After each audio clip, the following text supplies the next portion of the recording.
अस्सलाम वालेकुम। पंजाबी लोक रीत 27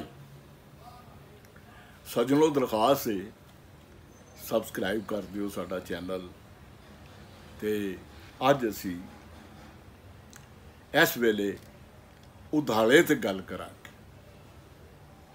उधाला किसे तीवी दा अपने घरों किसे दूजे जने नाल नठ जाना, किसे तीवी मर्द नूं उस दी मर्जी दे खिलाफ चुक के लै जाना। उधाले मुढ़ कदीमी वेलियां तो ही साडे वसेबी जीवन दा अंग बने रहे। पौंद वेलियां च बहुते विआह उधाले ही हुंदे सन।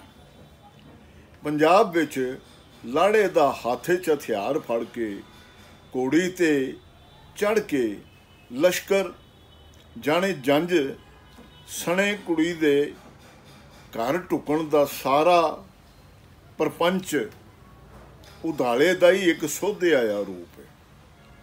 पंजाब दीयां कई प्रीत कहानियां अते अनेकां लोक बातां विच उधाले दी वरती मुड़ मुड़ के दुहराई गई लभदी। रांझा जोगी दे बेस विच बिरहों कुट्ठी हीर नूं रंगपुर तो उधाल के लै जांदा है। हीर दे सौहरियां नूं जदों खबर हुंदी है तां ओह हीर रांझे पिछे वार करके उन्हां नूं फड़ लैंदे। मिर्जा खीवे दी धी साहिबा नूं विआह दी रात उधाल के लै जांदा है, पर साहिबां दा प्यो ते भरा वार लैके मिर्जे दा पिछा करदे होए जंड हेठ सुते मिर्जे नूं घेर के मार देंदे ने ते फिर साहिबां दा भी खात्मा कर देंदे ने। सस्सी पुन्नू दी प्रीत कथा च सुते पै पुन्नू नूं ओहदे भरा भाई उधाल के केचम लै जांदे ने। जापदा जो मंझवारे विच मेडीवल टाइम्स विच पंजाब विच उधालियां दा रिवाज आम सी। इसे करके उस जमाने दीयां कहानियां च उधाला कहानियां दा एक वड्डा अंग रहा है। पंजाब दीयां लोक कहानियां उचेचा परी कहानियां विच भी उधाले हुंदे ने। अनेकां बातां विच जिन किसे सोहणी शहजादी या मुटियार नूं उधाल के बंदी बना लैंदा है। हीरो जिन नूं मार के शहजादी नूं कैद चों कढ के उहदे नाल आप विआह कर लैंदा है। सैफुल मलूक दे किस्से विच बहराम देव सरांदीप दे बादशाह दी धी मलका खातून नूं चुक के लै जांदा है ते किला असफंद बाश विच कैद कर दिंदा है।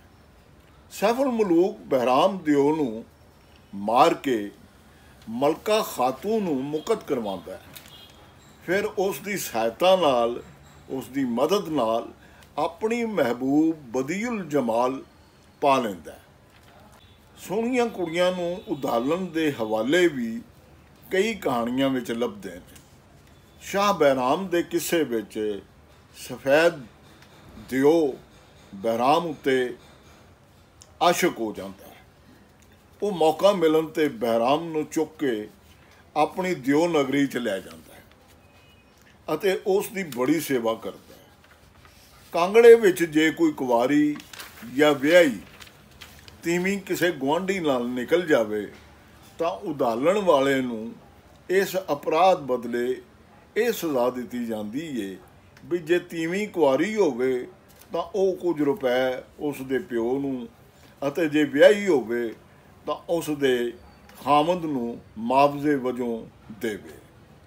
कुल्लू विच जे उदलिया जोड़ा झींड फूक राहीं विआह कर लवे तां यह विआह समाजी पद्धर ते मन लिया जाता है। इस रस्म वेले मुंडा कुड़ी दोवें झींड नूं अग ला के उस दे दुआले एक दूजे दा हथ फड़ के 8 फेरे लैंदे ने। झींड ये झाड़ी